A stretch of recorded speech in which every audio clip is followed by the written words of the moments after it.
हाय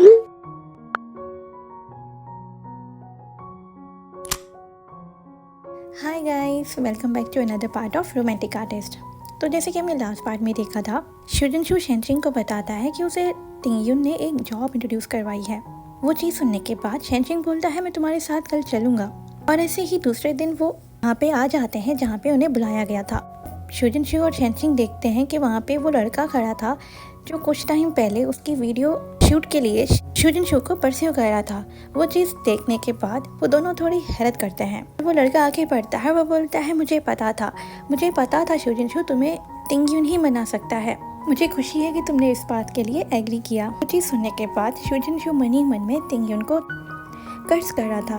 और उसके बाद वो उस लड़के को बोलता है क्या शूट की फ़ी वैसी ही है, यानी पर डे 1000? तो वो लड़का बोलता है ऑफ कोर्स वैसा ही है, तुम मेरे साथ चलो, मैं तुम्हें सब कुछ बताता हूँ जब तक तुम्हारा मेकअप होगा और तुम शूट के लिए रेडी किए जाओगे। वो चीज़ देखने के बाद शेनशिंग बोलता है शुक्र है, आई एम रिलीव्ड कि ये ऐसा वैसा कोई काम नहीं है। और वो शुजिनशु को बोलता है तो मैं अब घर जा रहा हूँ। उस बात पे शुजिनशु बोलता है क्या तुम मेरे साथ नहीं रुकने वाले? वो चीज़ देखने के बाद शेनशिंग सोचता है कि ये अब बेबी की तरह एक्ट करने लगा है, तो शेनशिंग बोल लेता है कि नहीं ऑफ कोर्स मैं यहीं हूँ। ये चीज़ देखने के बाद वो लड़का ये कमेंट करता है उन दोनों के ऊपर कि ऐसा लगता है कि शुजिनशु एक किंडरगार्टन का स्टूडेंट है जो अपने पेरेंट्स को छोड़ना नहीं चाहता। और ऐसे ही कुछ टाइम के बाद शुजिनशु और शेनशिंग अपने रूम में होते हैं और शुजिनशु शेनशिंग को बोलता है मुझे शूट पे नहीं जाना। तो शेनशिंग तुमने ऑलरेडी उनसे प्रॉमिस कर दिया है, इसलिए तुम्हें जाना होगा। तो उस बात पे शुजिनशु बोलता है मुझे ऐसा फील होता है कि मैं अपना टाइम वेस्ट कर रहा हूँ, कोई भी मोटिवेशन नहीं मिलती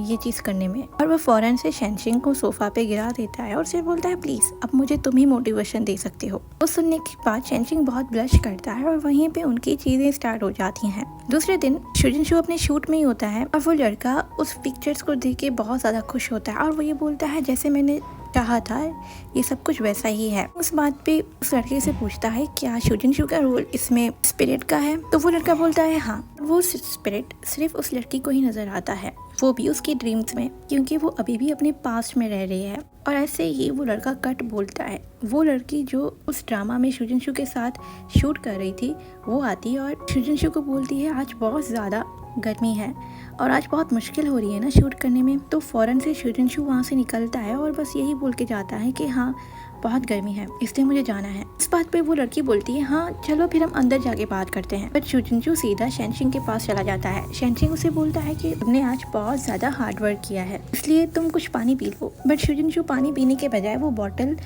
शेनशिंग के हाथ से ही लेके अपने फेस पे रख देता है। शेनशिंग फौरन से अपना हाथ हटा लेता है और वो बोलता है तुम पानी पियो, मैं तुम्हें हवा करता हूँ। जैसे ही शेनशिंग शुजिनशु को हवा करता है तो वो लड़की वहाँ से क्रॉस करती है और बोलती है ओ तुम्हें कोई हवा दे रहा है, क्या तुम दोनों सेम मेजर में हो? और उसके बाद बोलती है कि शुजिनशु की क्लास में जो भी लड़कियां हैं वो कितनी लकी है कि उनकी क्लास में इतना ज़्यादा हैंडसम लड़का है और उनको हर दिन उसे देखने का मौका भी मिलता है। तो वो आगे पूछती है शुजिनशु से कि हे इशू क्या तुम्हारे पास कोई गर्लफ्रेंड है? वो चीज़ सुनने के बाद शेनशिंग थोड़ा घबराता है और शुजिनशु और ज़्यादा गंदा मुंह बनाता है। उस बात पे वो लड़की बोलती है आई एम सॉरी, मुझे डायरेक्टली नहीं पूछना चाहिए था, बट मेरी क्लास में जितनी भी लड़कियाँ हैं वो तुम्हारे बारे में पूछती हैं और वो सब तुम में इंटरेस्टेड हैं, इसलिए मैंने उनके लिए तुमसे पूछा। तो उस बात पे शुजिनशु बोलता है प्लीज़ उनको बता दो कि मैं ऑलरेडी एक रिलेशनशिप में हूँ। तो उस बात पे वो लड़की बोलती है व्हाट, सच में? हमने कभी सुना नहीं, क्या वो जुनजुन है? तो शेनशिंग उस बात पे मुंह बनाता है और वो अपने दिल में बोलता है वो मैं हूँ। तो शुजिनशु से बोलता है इससे क्या फ़र्क पड़ता है,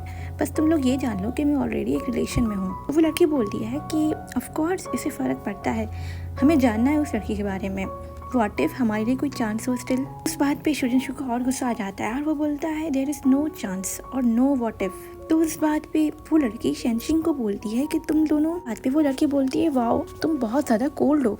और वो शेनशिंग को बोलती है कि तुम दोनों बहुत ज़्यादा क्लोज हो, तुम्हें तो ज़रूर पता होगा कि उसकी गर्लफ्रेंड कैसी है। वो चीज़ सुनने के बाद शेनशिंग थोड़ा घबराता है पर वो मन ही मन में ये बोलता है वो मैं हूँ।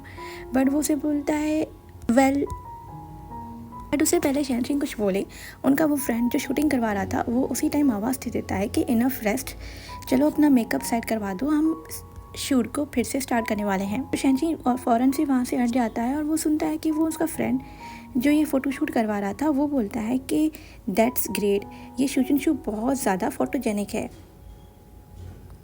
व्हाट अ वेस्ट कि वो सिर्फ पेंटिंग करता रहता है। जब शेनचिंग वो चीज़ सुनता है तो वो फ़ौरन से उसके पास जाता है। वो बोलता है वो वेस्ट नहीं है, शुजिनशू की पेंटिंग्स बहुत ज़्यादा अमेजिंग होती हैं।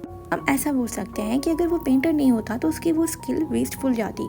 तो वो लड़का बोलता है मेरा ये मतलब नहीं था कि उसे पेंटर नहीं होना चाहिए था, बट मैं ये बोल रहा हूँ कि उसे और भी कुछ चीज़ें करनी चाहिए। तुम खुद ही देखो वो कितना ज़्यादा रिच फैमिली से बिलोंग करता है और वो कितना अच्छा दिखता भी है। मुझे इस बात पे ये फील होता है कि ये बहुत ज़्यादा पेटी है कि वो सिर्फ पेंटर है।